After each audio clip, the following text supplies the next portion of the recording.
Vadnagar network news અસલ ગુજરાતી મિજાજ. તો વિસ્તારપૂર્વક સમાચારોમાં વાત કરીએ. વિધાનસભાના 3 દિવસીય ચોમાસુ સત્રનો આજે બીજો દિવસ હતો, ત્યારે કોંગ્રેસના નેતાઓ દ્વારા ગૃહમાંથી આજે વોકઆઉટ કરવામાં આવ્યું હતું.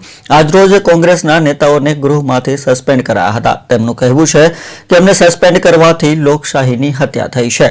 વિધાનસભા 3 દિવસીય ચોમાસુ સત્રનો આજે બીજો દિવસ છે, ત્યારે વિપક્ષના કોંગ્રેસના ધારાસભ્યો દ્વારા ગૃહમાં જ વોકઆઉટ કરવામાં આવ્યું છે. આપણી સાથે અમિતભાઈ ચાવડા જોડાઈ ચૂક્યા છે, તો એમની સાથે આજે સીધી વાત કરીશું.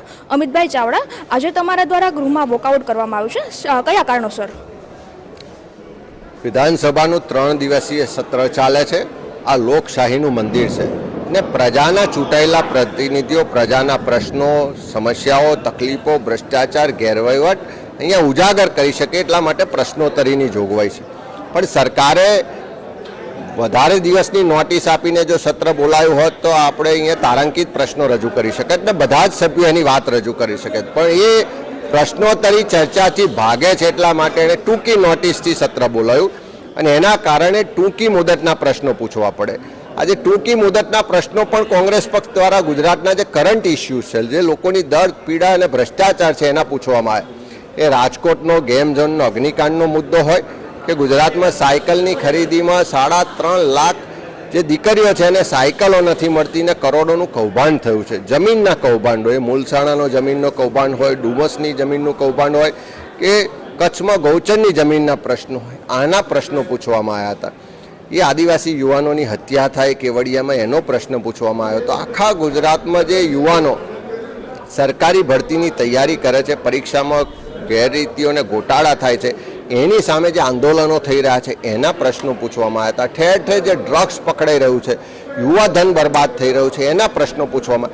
આવા પ્રજાને લગતા પ્રશ્નો, એનું દર્દ રજૂ કરવાનો અમારો પ્રયાસ હતો. પણ આ બધા જમાં સરકાર ચર્ચાથી ભાગે છે. સરકાર પોતાનો ભ્રષ્ટાચાર, ગેરવહીવટ છુપાવવા માગે છે. પોતાના મળતિયાઓ જે આમાં સંડોવાયેલા છે એને બચાવવા માગે છે. એટલે અમારા પ્રશ્નો દાખલ ના કર્યા, ચર્ચામાં ના આવે એવો પ્રયત્ન થઈ રહ્યો છે. અને જ્યારે અમે એ મુદ્દાને લઈને વિધાનસભામાં રજૂઆત કરી, સ્પીકર પાસે ન્યાય માગ્યો કે પ્રજાનો અવાજ રજૂ કરવા દો, ત્યારે બહુમતીના જોરે સંસદીય મંત્રી પ્રસ્તાવ લાવીને કોંગ્રેસના બધા જ ધારાસભ્યોને વિધાનસભામાંથી બહાર ફેંકી દેવા માટે સસ્પેન્ડ કરે છે.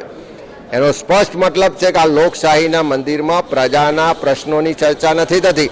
ફક્ત પ્રજાના પૈસે જે મુખ્યમંત્રી અને મંત્રીમંડળના સભ્યો પગાર મેળવે છે એ સરકારની વાહવાહી કરે છે. અને એટલા જ માટે આજે લોકશાહીના મંદિરમાં લોકશાહીની હત્યા થઈ રહી છે.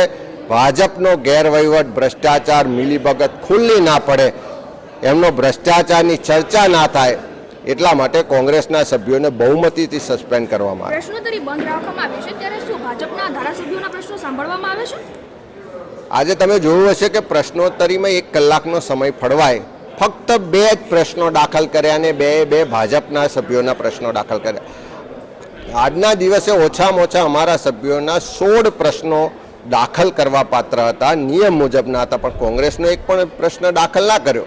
એનો સ્પષ્ટ મતલબ છે કે કોંગ્રેસ પ્રજાનો અવાજ અહીંયા રજૂ ના કરી શકે એટલા માટે આવો પ્રયત્ન થાય છે. અને બહુમતીના જોરે આજે સસ્પેન્ડ કરી દેવા એટલે લોકશાહીની હત્યા છે. અને સસ્પેન્ડ કરવા પાછળનું કારણ એ પણ છે કે આજે પ્રોહિબિશનનું, નશાબંધીનું બિલ આવવાનું હતું, જીએસટીનું બિલ આવવાનું હતું. એમાં ભાજપનો જે ભ્રષ્ટાચાર, ગેરવહીવટ અને નિષ્ફળતાઓ છે ખુલ્લી ના પડે. એ ડ્રગ્સ પેડલરોના ફોટા ભાજપના ગૃહમંત્રી કે ભાજપના પ્રદેશ અધ્યક્ષ સાથે આવતા હોય, ભાજપના નેતાઓના ડ્રગ્સના પેડલરો સાથેના સંબંધો બહાર આવતા હોય, આ બધી ચર્ચા ના થાય એટલા માટે કોંગ્રેસના સભ્યોને સસ્પેન્ડ કરવામાં આવ્યા. અમિતભાઈ, મારો છેલ્લો પ્રશ્ન કે તમારા કોંગ્રેસ દ્વારા ન્યાય યાત્રા કાઢવામાં આવી છે, તો શું આગામી ચૂંટણીમાં કોઈ ભાજપને નુકસાન થશે આનાથી, આની અસર થશે? આજે કોઈ ચૂંટણી છે નહીં, કોઈ મત લેવા માટે આ યાત્રા નથી.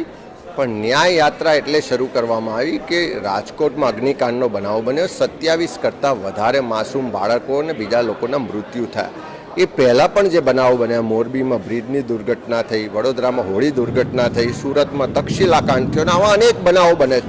આ બધા જ બનાવોની પાછળ તમે જોશો તો સરકારનો ગેરવહીવટ, ભ્રષ્ટાચાર અને ગુનાહિત બેદરકારી જવાબદાર છે.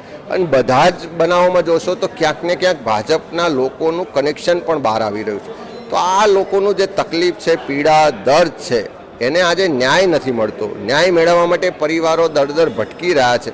તો એવા લોકોનો અવાજ બનવા માટે કોંગ્રેસે આ ન્યાય યાત્રા શરૂ કરી છે. જ્યાં જ્યાં કોઈને ગુજરાતીઓને અન્યાય થશે ત્યારે એનો અવાજ બનવાનું, એને ન્યાય આપવા માટે લડાઈ લડવાનું કામ કોંગ્રેસ કરશે. વિધાનસભા 3 દિવસીય ચોમાસુ